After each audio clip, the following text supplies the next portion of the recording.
Olá, mais um Questão de Pele para vocês. Esse episódio está muito especial. Eu vou falar sobre as atualizações, os avanços na cirurgia plástica. E para isso eu estou com convidados também que são muito especialistas. Primeiro eu vou apresentar a vocês a doutora Bárbara Caroline, que é fisioterapeuta, especialista em pós-operatório. Prazer ter você aqui, Bárbara. Eu que agradeço, doutora Ana. Sempre um prazer estar com você, com a doutora Natália, com o doutor Rogério Venâncio. Vamos esclarecer várias coisas aqui, né? E 2 cirurgiões plásticos super competentes, doutor Rogério Venâncio, que todo mundo já conhece, que é de Campos, né? Tem uma vasta experiência na cirurgia plástica. Vou falar só do currículo dele, gente, né? Vamos lá. Então, o Rogério é especialista pela Sociedade Brasileira de Cirurgia Plástica, titular pelo Colégio Brasileiro de Cirurgiões, né? E a doutora Renata Vidal, que está online, que é de Recife, minha amiga querida, no nosso grupo Imperadoctors, né? Então, a Renata Vidal trabalhou como cirurgiã plástica no Departamento de Cirurgia Reparadora do Hospital de Câncer de Pernambuco e no Departamento de Cirurgia Reparadora do Hospital de Servidores do Estado. E ela é sócia da Real Cirurgia, que é o Real Hospital da Beneficência Portuguesa, em Pernambuco, e proprietária da clínica Renata Vidal, em Recife. Então, Rogério, bem-vindo. Ana, é um prazer muito grande a gente estar com vocês aqui, somente com profissionais desse gabarito, né? E uma colega também cirurgiã plástica. E vai ser um prazer muito grande a gente falar sobre esse momento, né, que nós estamos vivendo, em toda a evolução. E estamos aqui exatamente para isso, para a gente pautar esses assuntos e estamos aqui à disposição. É um prazer, Renata, de estar aqui com a gente também, né? Dentro de todo o nosso tempo. Eu me sinto gratificado de estar com 3 mulheres aqui num momento importante né, que nós estamos vivendo. O prazer é meu, né? Então, Renata, bem-vinda. Ana, muito obrigada. Estou muito feliz de estar aqui. Finalmente conseguimos conciliar a agenda, né, para poder se tornar esse momento possível. Realmente é um privilégio imenso estar aqui com vocês. E muito obrigada, é muito especial esse seu trabalho, né? O trabalho da gente trazer informações que de fato informem, né? Não que seja um excesso, mas algo que seja um grande diferencial. Eu acho que é muito importante, principalmente atualmente, né? Esse excesso de informação e com conhecimentos muito superficiais. Que bom que estamos aqui, fico muito feliz. Isso aí, né? Então, gente, a doutora Renata, ela tem um Instagram muito inspirador, né? Quem não segue, né? A Renata realmente é uma inspiração aí na forma de colocar as coisas de uma maneira muito genuína, né? Focando a beleza e sem as fotos de antes e depois, né, Renata? Vamos falar um pouquinho sobre isso, começar a falar sobre essas fotos de antes e depois? Vamos, Ana, então. Eu acho que é uma grande dificuldade para o médico atualmente a gente compreender que é possível estar aqui, né, disponível, digamos assim, visíveis nas redes sociais para os pacientes, sem expor nossos antes e depois. Porque eu acho que o apelo visual nas redes sociais ele é tão intenso e tão importante que, na verdade, é onde nos captam primeiro, né, os olhos. Os olhos, eles realmente nos roubam até dos outros sentidos. Então, aquilo é muito sedutor, o antes e depois. Mas é uma faca, eu acho que é bem perigosa, sabe? Porque você, na verdade, você está expondo pacientes. Eu, enquanto paciente, meus pacientes, que eu acho que também é um perfil, eu não gostaria de estar sendo vista em uma vitrine, né? Porque ali são vitrines de pessoas. Muitos são resultados manipulados, então não são confiáveis.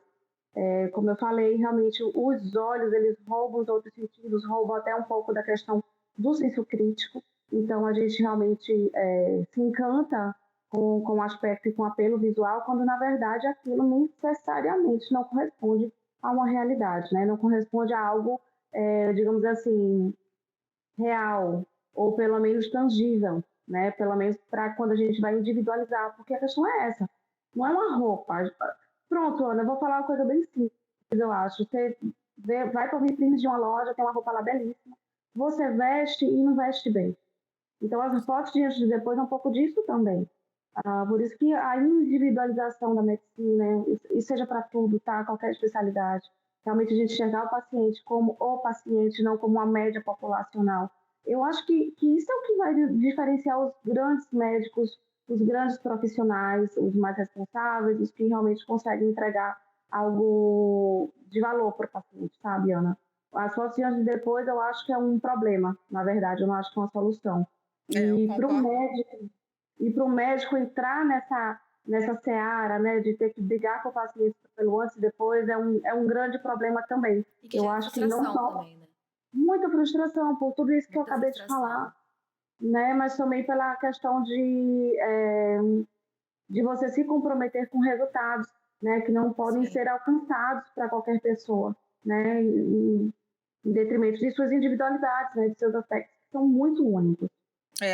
Eu comecei justamente o podcast falando sobre isso, porque eu não critico quem coloca foto antes e depois, né? Não só na cirurgia plástica, mas na dermatologia também.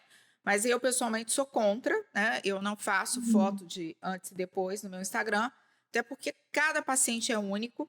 Aquelas fotos, na maioria das vezes, 90% das fotos que você, que é leigo, né, visualiza, são manipuladas. Sim. A iluminação é diferente, você tem, muitas vezes, uma posição diferente, né, do corpo, da cabeça, e nem sempre o leigo tem um bom senso, né, de avaliar, de criticar a foto dessa forma. Além disso, pior ainda, né, na cirurgia plástica, o que a gente vê, não sei se o Rogério tem colocado foto de antes e depois, é um antes e depois imediato. E o resultado da cirurgia plástica, ele é visto depois de alguns meses. Né? Apenas para a gente fazer uma colocação, existe o ponto de vista ético, Exatamente. né? A ética médica. E o que a nossa sociedade se impera, aquele que tem aquela formação ética dentro de uma estrutura que a nossa sociedade impera e que toda a formação que a gente tem sempre é pautada nisso. Você respeitar o paciente. Você não pode expor o paciente de uma certa forma. E isso é contra a ética. Saiu algumas divulgações dizendo que isso já estava sendo liberado. Não estava. Mas realmente isso não é a realidade. Né? Então, eticamente, isso começa por aí. A outra situação é que o mundo em que nós estamos vivendo está havendo uma massificação da mídia.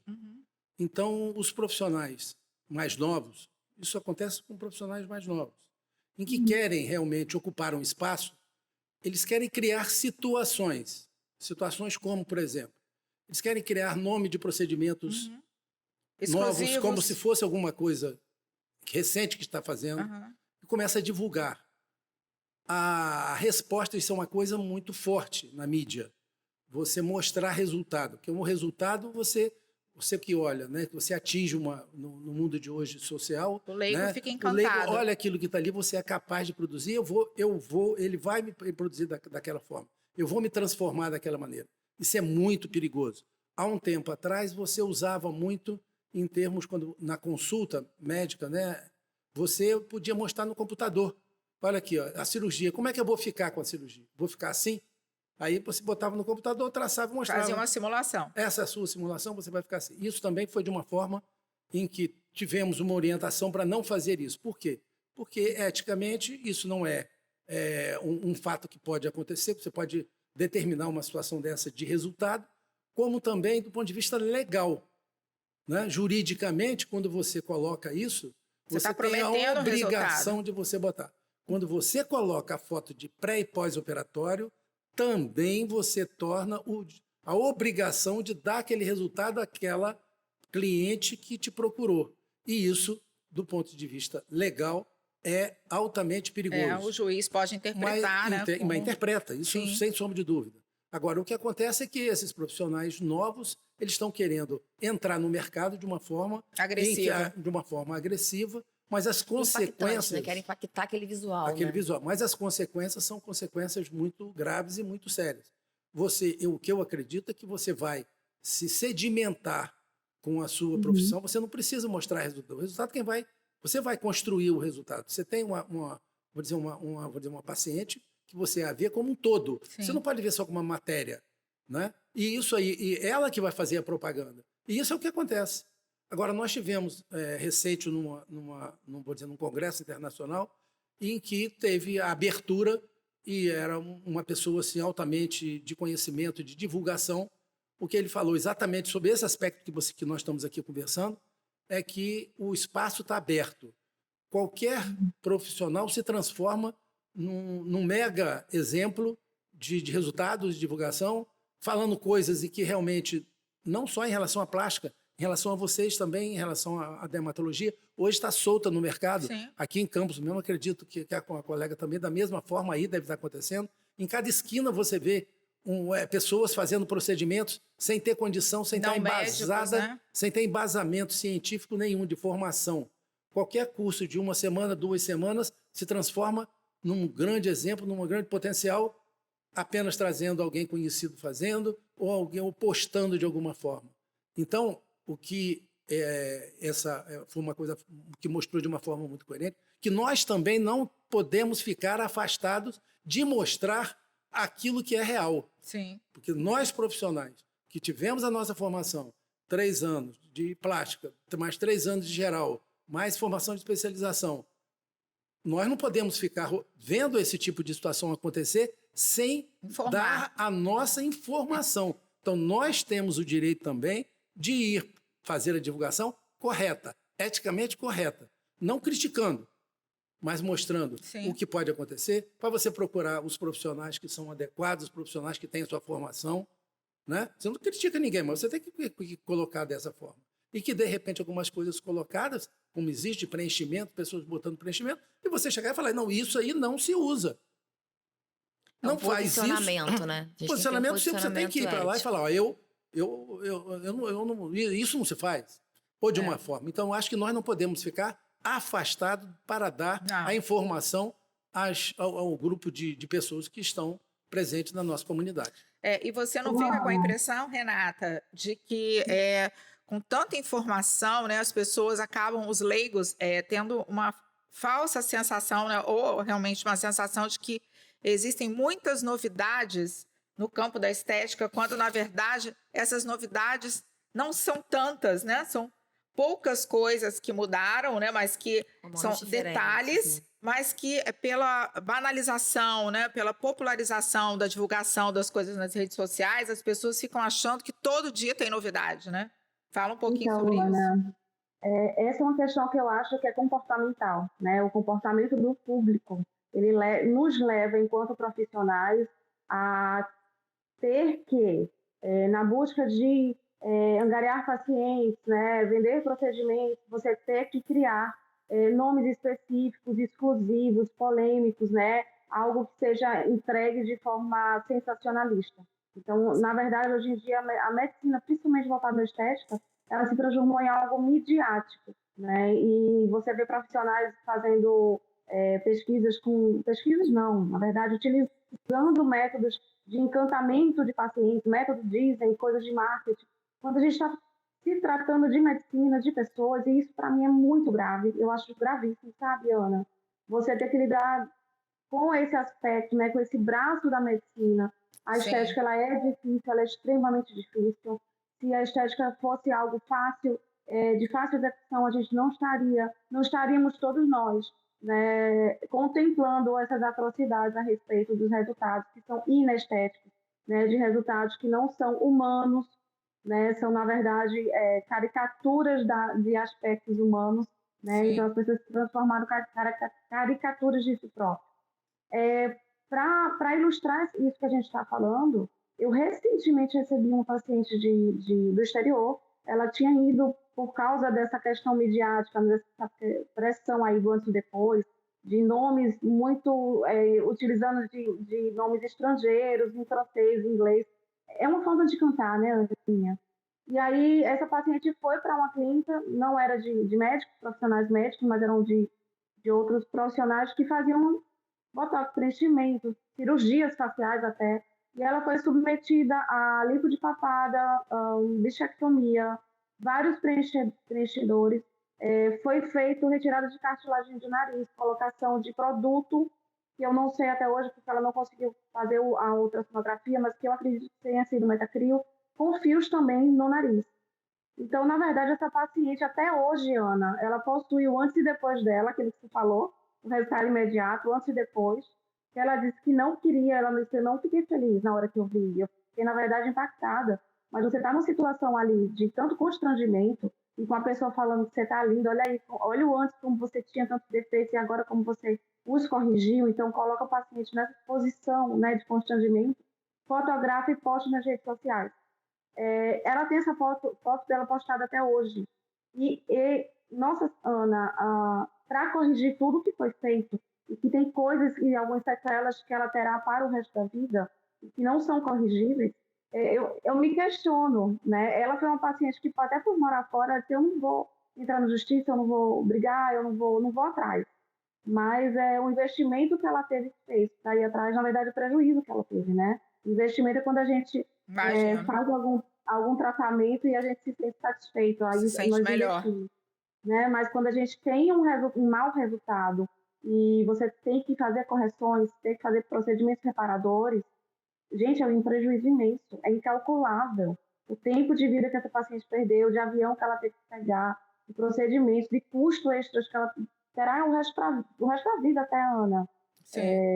Eu sempre falei, desde 2000 e, sei lá, eu falo da bichectomia, eu falo da lipo-HD, eu tento abrir os olhos dos pacientes, sabe? Inclusive, eu acho que eu li no seu perfil, não sei se foi no seu perfil, eu sei que eu achei tão interessante isso, que alguém escreveu assim, eu vou ali fazer uma lipo HD para fingir um tanquinho muscular que eu não possuo, e que como o envelhecimento e oscilação de peso, né, vai acabar deixando sequela, né? Então, o que você acha sobre isso, Rogério? Olha, Ana, eu acho que antes de tudo isso, nós estamos aqui, né, falando sobre pele, né? Tanto a parte dermatológica como a plástica. E tem uma coisa que é muito importante, é a gente definir exatamente isso. Acho que antes de nós abordarmos qualquer situação na busca, né, tem a área da Bárbara, né, que é uma coisa que a gente está agregado hoje, de um tempo, né, importante para a gente, em termos de resultado. Você preparar a pele, como Sim. você também. A Bárbara tem, no caso da fisioterapia dermatofuncional, você preparar o tecido. Antes de você buscar para mostrar um resultado cirúrgico, ou até menos invasivo ou mais invasivo, existe o menos invasivo, que hoje, né, a Bárbara pode falar aqui, né, existe na parte na área dela, exatamente isso, é de você preparar o tecido. Até que ponto ela consegue desenvolver e, com certeza, ela, vou dizer, está fazendo trabalhos, mostrando.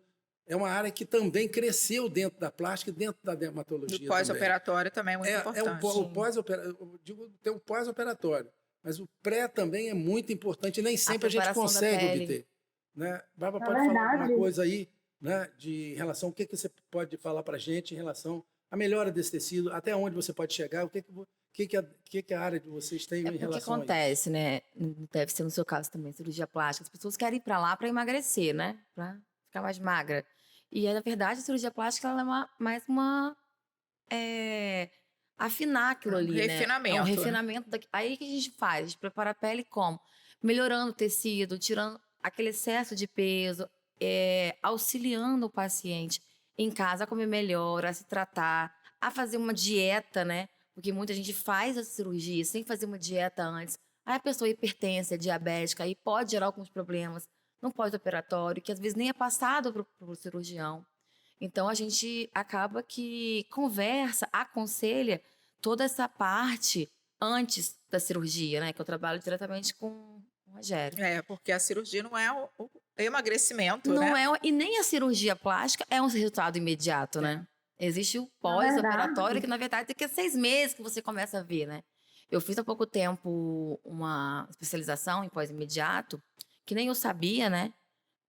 Na verdade, que as cicatrizes, ela só fica mesmo, né? O estável dela, 1 ano e 6 meses, né? 6 meses, 3 meses. Ainda falei com o Rogério, imagina se eu falar isso para um paciente. Mas eu acho que teria que sim conversar com o paciente e explicar todo aquele desenvolvimento do tecido, a regeneração do tecido, né? Porque, na verdade, tem as fases do tecido, né? Para regenerar. Você ia falar um pouco, Renato, sobre lipo-HD, né? Então, Ana, eu acho que nessa movimentação da cirurgia plástica, a gente está falando aqui de inovações, eu acho que a maior inovação na última década nas cirurgias plásticas realmente foi essa rede de apoio. A gente não tinha, a gente caminhava muito sozinho, era a gente, nossa instrumentadora, que era ela mesma que fazia o cuidado pré, o cuidado pós, e não se existia o papel do fisioterapeuta, né? Assumindo esse papel junto da Mas hoje cirurgia. ela trabalha? Você trabalha com físio? Sim, eu trabalho com físio. Ela faz o contato pré-operatório, o pós-operatório imediato, assim que eu termino a cirurgia. A minha A utilização de fisioterapeuta tape, vocês conseguem, colocam também? sim, sim. Sim. O taping eu uso desde 2014. Eu comecei sozinha, ninguém nem sabia o que era. E Sim, isso foi sim, algo que vocês assumiram muito bem, né? sim. Mas não é fácil, as pessoas acham que é só colocar uma fita. Não, não Até é. isso que analisa é difícil. Ana, um tape mal posicionado destrói uma cirurgia plástica.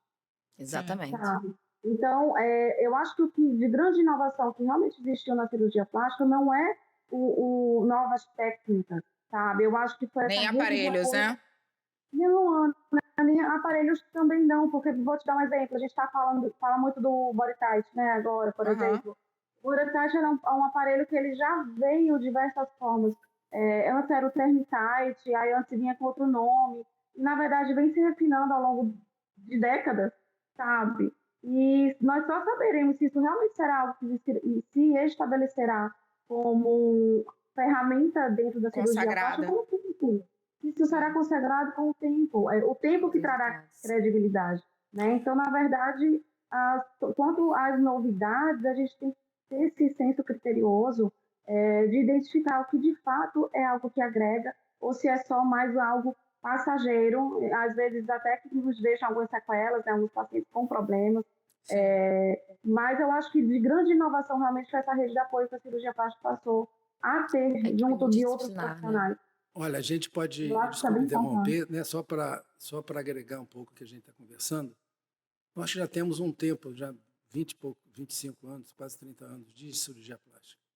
E a cirurgia plástica, nós já vivemos toda essa história. Nós já caminhamos sozinhos, né, como a Renata falou. A importância da fisioterapia, ela é assim, é a cirurgia plástica antes e depois da fisioterapia. A fisioterapia veio agregar valores e resultados. Lógico que tem um procedimento, tem que ser bem feito, mas executado. Agora, o pós-operatório é o grande diferencial. Principalmente se você pegar em lipoaspiração, então é impossível. Eu não vejo de forma diferente. E a outra coisa que veio também é o tape, como você falou que você já usa há bastante tempo. E uma coisa que eu vejo assim, importante também, e é difícil o cirurgião ter uma equipe assim.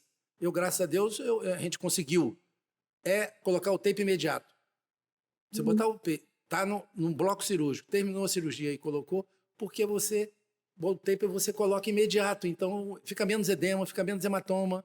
Então, é uma coisa que a gente tem realmente observado nos nossos resultados e agregado valores para a parte Você consegue reabilitar um pós-operatório, você reabilitaria em 45 dias, 40, você consegue reabilitar em 15, 20. Então, eu vejo assim, foi como a Renata falou mesmo, nós tivemos equipes de profissionais que vieram agregar ao nosso trabalho em termos de resultados.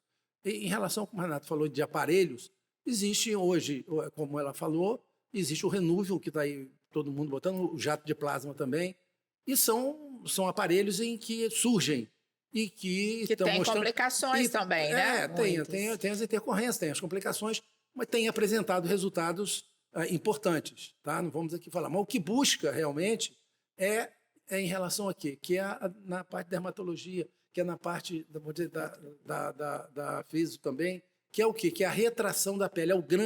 É a grande situação que o mundo quer, nós queremos o quê? Retrair a pele. Se é pré-cirúrgico, Bárbara tem na clínica dela os aparelhos em que atuam, vamos tentar mobilizar, vamos perder isso. Na área de vocês também, vamos injetar ácido... Né? Mas tudo com limitação, né, Renata? Tudo com limitação, e quando bem indicado. A gente sabe que tem que ser bem indicado. Isso vai depender do bom senso, da experiência do médico, né? A busca é exatamente de quê? É a busca da retração da pele, é a formação de colágeno. É o estímulo de colágeno. E na nossa área, né, nós fazemos os procedimentos de tirar o quê? Gordura, tirar gordura. Mas se tem flacidez de pele, como é que acontece? Aí que vem os aparelhos. Com que finalidade? A finalidade é de obter uma retração de pele.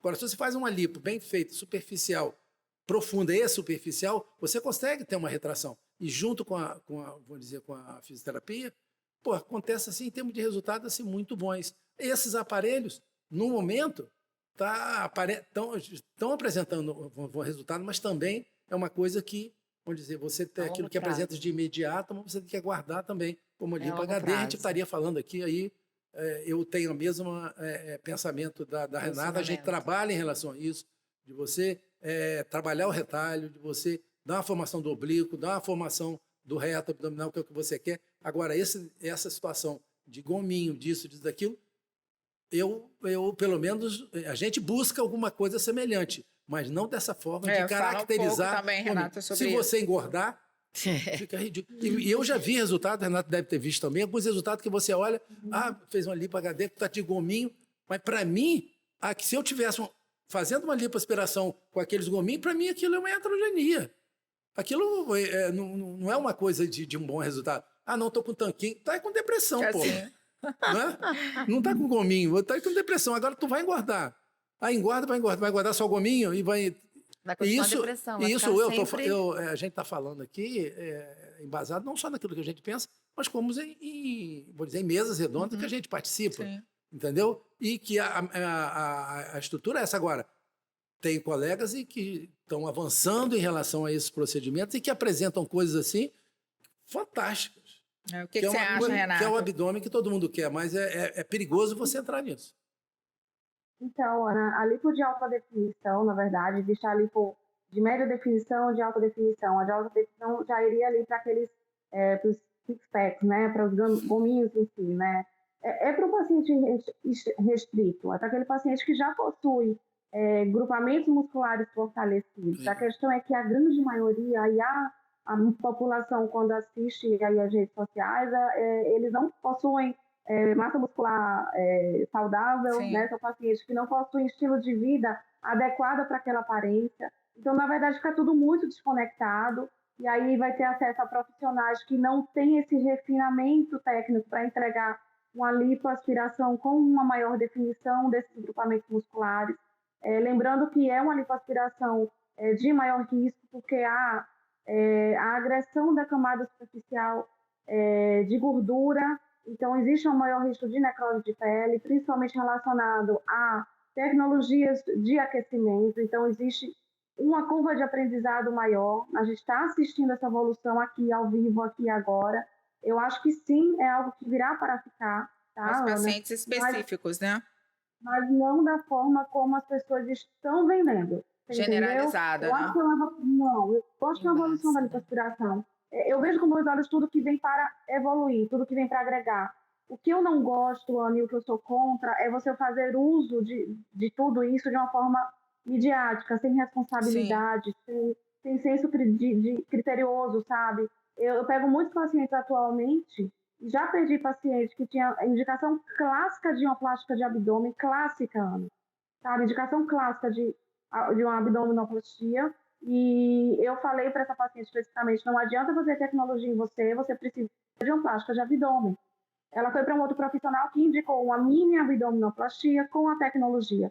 E ela voltou para mim porque ela estava com o umbigo mal posicionado, retrações de cicatriz tão longa quanto a de uma plástica de abdômen. Então, na verdade, essa paciente... Renata, te interrompendo um pouquinho, e o que está acontecendo com essa massificação que a gente está vendo de informação... É uma indicação, né? Hoje então, deve acontecer com você também.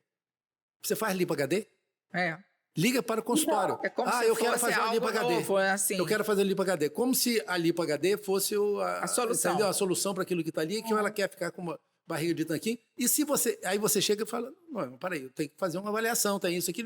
E como você mesmo falou, dá de indicação, ela quer ir atrás daquilo em que parece ser o mais novo. E se você está mostrando que aquilo não é uma indicação, na cabeça de algumas pacientes, a gente tem que ter a consciência também, né, daquilo que a gente fala.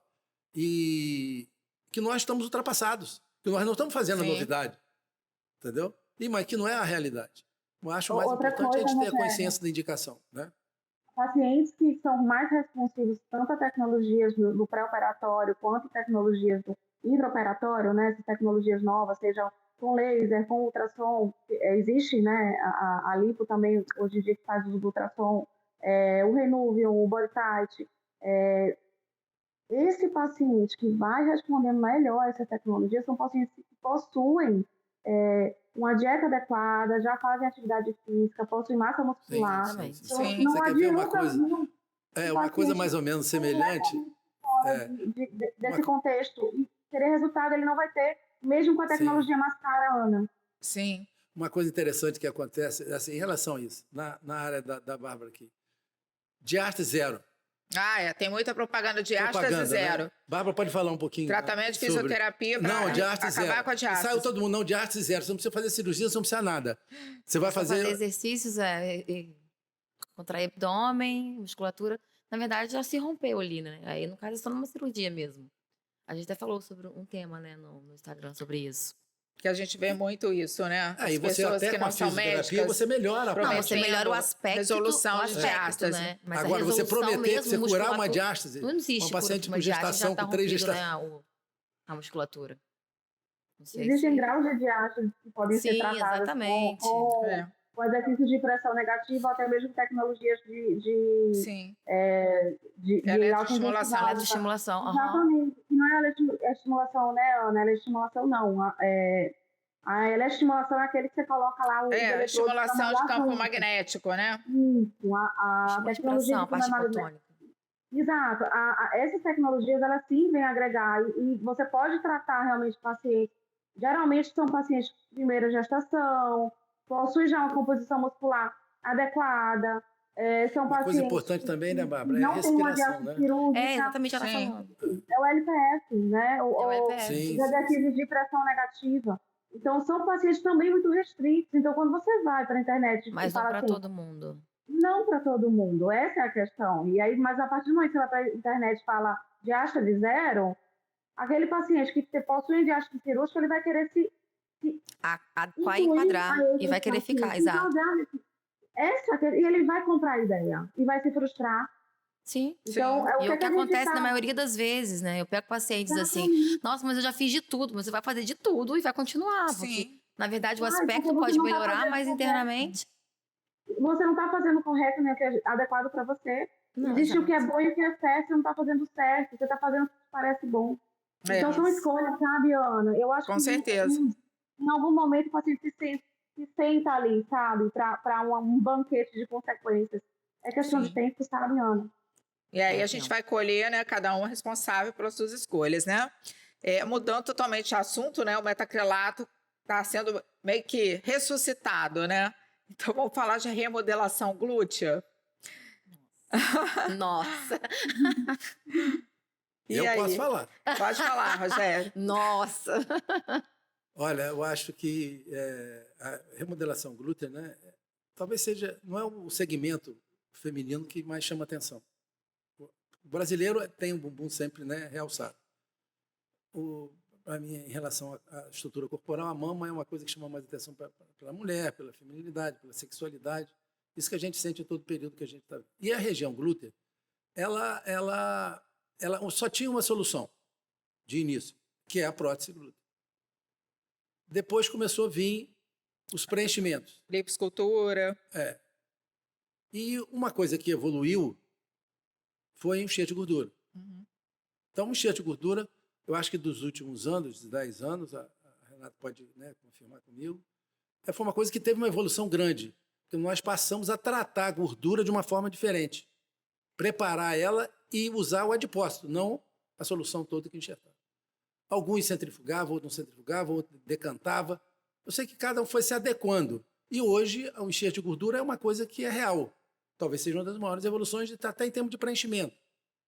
Hoje você bota enxerto de gordura na face, você bota na mama. Hoje os americanos estão enxertando mama a tal ponto de pensar em substituir a prótese pelo enxerto de gordura. Que legal. Isso é uma evolução assim que não está, né, Renata? Acho que não está muito longe. E hoje nós não fazemos assim, de uma forma grande, de termos a tal ponto de você enxertar, aumentar uma mama com o enxerto de gordura. Eu ainda não tenho essa segurança. A gente enxerta com alguma assimetria, deformidade, cirurgia reparadora e tal. E na região glútea, é uma coisa que a gente tem enxertado. É difícil fazer uma lipoaspiração. A gente faz uma lipoaspiração assim, não é que seja agressiva, é bastante remodeladora, posterior, lateral. A gente pega essa gordura e prepara ela e injeta adipócito na região glútea. E sempre dá uma resposta muito boa. Mas, logicamente, né, a paciente já um follow-up de acompanhamento com uma absorção muito pequena, com uma resposta muito boa que satisfaz. Não aquela pessoa que quer uma região glútea, Sim. entendeu? Com volume grande, né? Mas dentro do nosso arsenal técnico que nós temos aí ultimamente, nesses últimos anos, é exatamente isso, e com segurança. Nessa fase de evolução, eu já tive lipólise, algumas coisas, na forma de preparação, mas isso há muito tempo atrás. Então, hoje, praticamente com uma absorção muito grande, a forma de você injetar. Discute injetar na subcutânea, outra dentro do músculo. Isso cabe a cada profissional, né, adequar a sua situação. E agora, agora surgindo, não é recentemente, já há algum tempo, né? Ressurgiu. Que é o Fala um pouquinho, Renato. Renata, é o ácido fala pra hialurônico, gente aí da Ana? sua posição. É o ácido hialurônico. Não, o metacrilato, que está sendo bem usado, né? Até por não médicos. E o ácido hialurônico, que foi lançado em macromolécula. Então, pra esse eu acho glútea. que é o mais seguro, né? Acredito. Sim, não? O problema do ácido hialurônico, né, Renata? Eu não sei se você gostaria de complementar isso, que eu acho que a gente tem que usar grandes quantidades de ácido hialurônico. E aí acaba que fica um pouco com um custo alto para o paciente, né? Então, Ana, na verdade, as opções terapêuticas para aumento de volume de bumbum, ela vai começar desde a lipoescultura, né, que é a lipoenxertia, outras fontes de células de gordura. Nós passamos por tempos sombrios em relação a isso, tá? Com óbito de vários pacientes, inclusive nos Estados Unidos e nos outros países da América do Sul, era conhecido como Brazilian Butt Lift.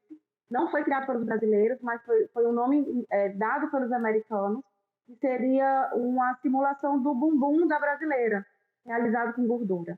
E aí eram grandes volumes de gordura enxertada, tanto superficialmente quanto intramuscular. E naquele período, foi um período fúnebre, digamos assim, que foram vários óbitos, tá, de pacientes por causa do Brazilian Butt Lift. Naquele período, a Sociedade Americana fez uma força-tarefa para descobrir a questão de tantos óbitos e foi proibida naquele período, ainda está, tá? O enxerto de gordura intramuscular, exatamente por essa questão relacionada à embolia. A embolia, né? No caso, seria a embolia de gordura. Sim. Diante desse histórico, a gente vai, traça, né, daí a história também do Metacril, e a gente também vê muitos óbitos, tá, subnotificados de pacientes que fazem injeção intramuscular do Metacril, sabendo que o glúteo máximo é um músculo extremamente volumoso e vascularizado, e com vasos que vão diretamente ali para a questão, vasos que são vitais, né? E aí, uma vez você fazendo uma embolia maciça, não há como você recuperar esse paciente. Não. Tá? É óbvio, não há como recuperar esse paciente. Então, eu trago aqui questionamento. Se nós passamos por esse período, né, de você não fazer mais uso e ser proibido a utilização da gordura intramuscular pelo altíssimo risco de óbito, você vê a mesma coisa acontecendo com o Metacril, que não foi proscrito naquele período, não apenas pelo risco, né, de injeção intravenosa, né, intravascular, na verdade, não venosa, intravascular, bem como por você estar injetando um corpo estranho, nós não sabemos como que esse corpo estranho irá reagir de forma imunológica à medida que este paciente envelhece, né? Então, existe sim, nós estamos colocando ali um polímero não absorvível, definitivo, né? Você morre, mas o negócio fica ali, porque é um material plástico, né? Derivado do petróleo, inclusive, e a gente não sabe, na verdade, a repercussão a longo prazo desse produto. O que sabemos é que, se você vai colocar o polimetilmetacrilato, o PMMA ou o Metacril, né, como ele é conhecido, agora tem um novo também no mercado, mas que reduziram a molécula e deixaram a molécula um pouco mais lisa, ainda assim continua sendo o mesmo produto, né?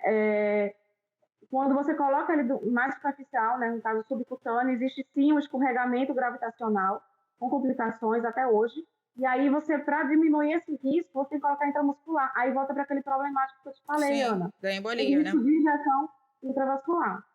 Então, não estou nem falando da reação de corpo estranho, das questões relacionadas à biofilme, que seria a presença de bactérias, causando reações inflamatórias infecciosas recorrentes, né, em materiais que não são passíveis de serem retirados de outra forma que não tão somente cirurgicamente, com grandes cirurgias e cirurgias mutiladoras. Então, na verdade, é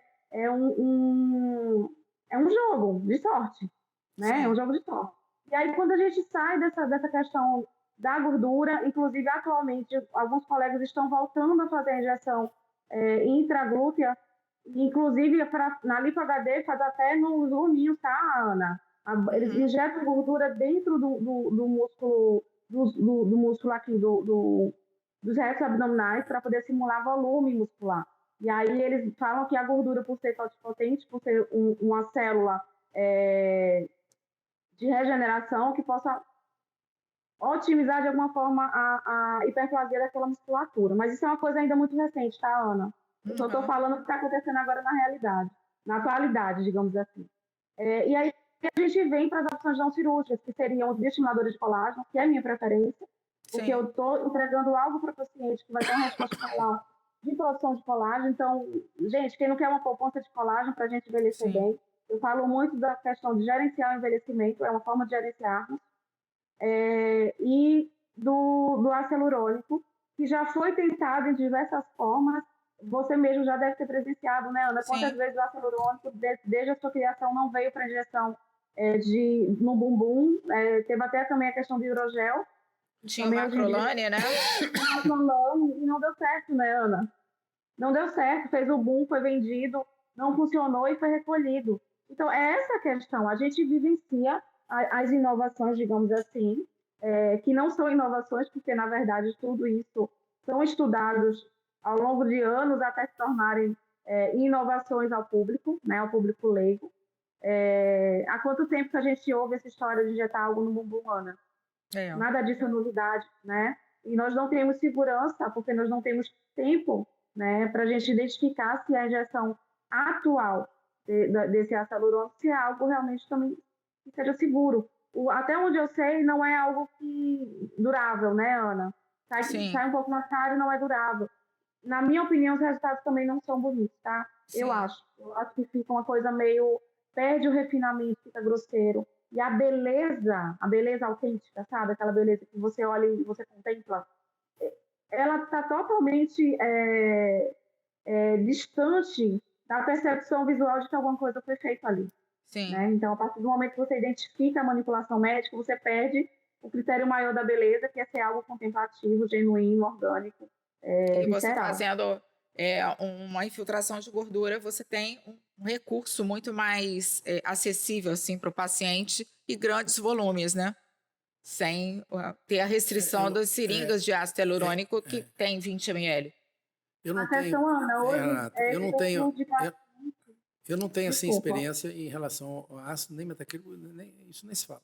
O que a gente tem de experiência, e isso tudo que está falando, isso não há procedimento que é isento de risco. Né? A introdução, própria lipoaspiração mesmo, você pode pegar um vaso, você pode agredir, dar embolia, porque isso existe embolia? Tem. Agora, realmente, a introdução de qualquer produto, se você não tomar cuidado tecnicamente e usar o material adequado, as consequências podem vir e são imediatas e você não adianta. O metacril, o problema é que a injeção é profunda no músculo, né? Então, até no músculo. Agora depende de você, como você injeta. Eu, por exemplo, assim, vou passar uma experiência minha. Eu graças a Deus, né, a gente tem que ser protegido, né? Acima, né, proteger a gente tecnicamente tem um conhecimento. Eu injeto com uma seringa mais grossa, até de lipoaspiração. Porque com isso eu não vou atingir um vaso, eu não vou introduzir dentro do vaso. Isso é o que eu analiso e é o que a gente faz. É uma cânula mais grossa, eu introduzo, depois eu puxo. Eu não vou introduzir dentro do vaso. Isso é o que a gente tem, coloca dentro do músculo, já botar dentro do músculo vai dar complicação, porque é mais vascularizado. E realmente, a gente sabe isso através da introdução da prótese de glútea, né? E os vasos não são pequenos. Então, você pode introduzir ali, introduz aí, pronto, vai para o braço. Agora, se você está com a cânula mais grossa e não fina, romba, em que sai lateralmente e não na ponta, você não vai estar dentro do vaso. Tem possibilidade? Tudo na vida tem possibilidade, mas é menos agressivo.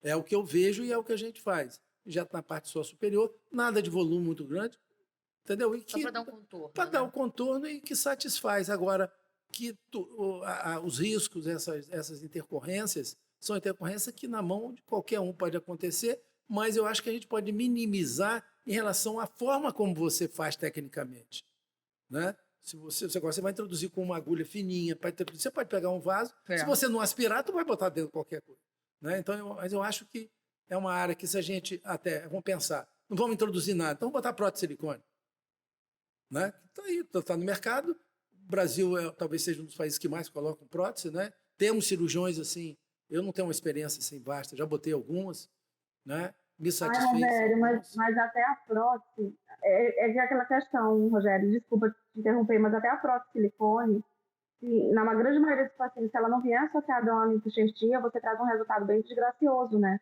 Porque a gente esquece que o bumbum, ele é parcialmente coberto pelo músculo. Existe o componente ali inferior, depois das espinhas, né, análises ciáticas, que você precisa do componente de gordura, então fica muito esquisito.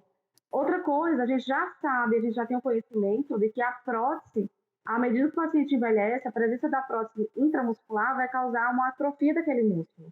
Sim. E a gente sabe também que o músculo glúteo máximo é extremamente importante para a deambulação. Então, esse paciente velhinho, como é que isso se comporta? A gente realmente essas avaliações são muito importantes mesmo. Porque a região glútea, ela em determinada parte, com o próprio envelhecimento da pessoa, a prótese, o músculo está em cima. Sim. E você tem um tecido. Se você tiver muita gordura e tiver flacidez, ela cai, a prótese fica lá em cima. Esteticamente fica muito feio. Fica esteticamente, não é nada agradável. Eu acho que cada caso é um caso.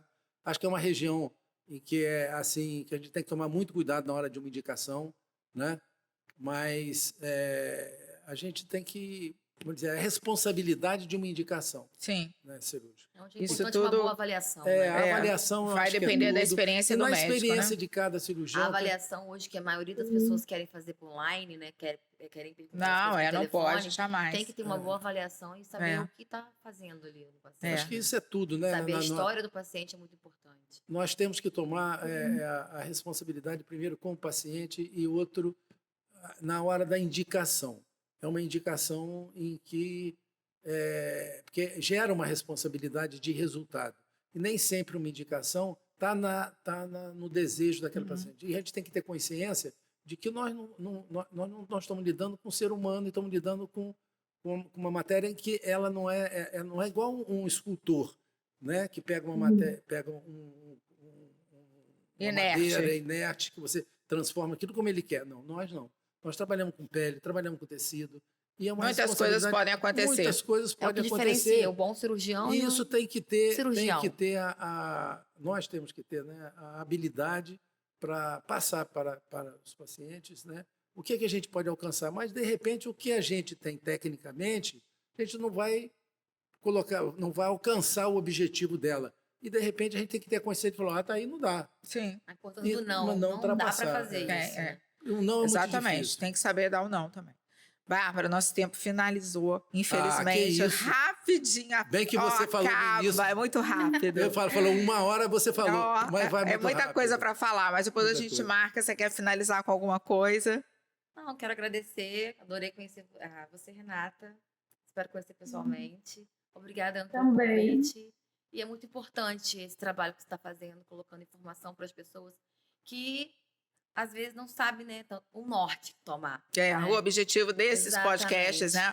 A minha ideia foi realmente levar mais informação num tempo maior que a gente não tem no Instagram, né? E aí a gente consegue no YouTube deixar uma informação um pouco mais detalhada, né? Eu só tenho a agradecer, né, você nos dar esse espaço para a nossa especialidade, trazer também um profissional desse gabarito da Renata também, para que e parece até que as ideias nossas são semelhantes, né? Isso é bom, né? Porque mostra também. Imagina só levar um cirurgião que o pensamento foi muito diferente. Isso existe, né? Mas de uma certa forma isso é bom porque o espaço, né, que a gente tem para mostrar o que realmente é uma realidade, né? Isso é muito importante para a especialidade e também para passar para as pessoas o que realmente existe, né? Em que a medicina hoje, tanto da área da fisioterapia dermatofuncional, de obter, você na área também dermatológica, e nós, da cirurgia plástica, nós temos o nosso limite. Sim. E esse limite é que a gente tem que alcançar e passar para o paciente a credibilidade. E E não deixar que essas pessoas fundamental. absorvam a credibilidade Sim. que é jogada na mídia. O meu Por isso que é paciente importante esse sabe espaço. que eu dou o limite. Que ele até Exatamente. fala, nossa, doutora Ana, eu gostei, porque realmente você falou que não pode resolver, porque quer que eu resolva uma flacidez, que é um procedimento cirúrgico certeza. ali que tem que ser feito, e eu não posso resolver com ultrassom microfocado ou com E a importância da outra clareza. forma de tratamento, E né? esse espaço é exatamente isso que você está nos oferecendo, vai além do limite, talvez, que você queira alcançar. Né? E agradecemos você por esse espaço. E aí, Renatinha? Então, Ana, existe o não terapêutico, que eu falo para os pacientes, sabe? Isso. Existe o não que é terapêutico. Ele é necessário, ele é importante. Inclusive, isso demonstra a seriedade que muitas vezes aquele profissional está levando aquele paciente, né? Mas obrigada, é uma honra dividir com vocês aqui, Rogério, Bárbara. Ana, obrigada. Esse espaço e isso que você está fazendo agora é exatamente o que todos nós, enquanto especialistas, devíamos vestir, sabe? O papel de trazer informações de qualidade. Né? De verdade. Isso é muito bom. Então é isso. Obrigada, gente. Olha, Obrigada. gente, eu espero que vocês façam o máximo de divulgação, né, desse podcast, porque é muito importante que a gente informe as pessoas, né, para não haver uma banalização dos procedimentos, né, e procurar sempre um cirurgião plástico que você realmente conheça a história, né, para que você realmente evite o máximo de complicações, porque a gente sabe que mesmo obedecendo toda a técnica correta, as complicações podem acontecer, né, principalmente se você vai fazer um procedimento invasivo. Você imagina se você faz isso com um não médico, né? Como que isso pode evoluir. Então, espero vocês no próximo podcast. Nós estamos em todas as plataformas, no YouTube, Spotify e pequenos vídeos no Instagram, Questão de Pele. Compartilha aí e deixa aí comentários sugerindo novos temas, que vai ser um prazer trazer pessoas aqui, especialistas, para falar do tema que você sugerir.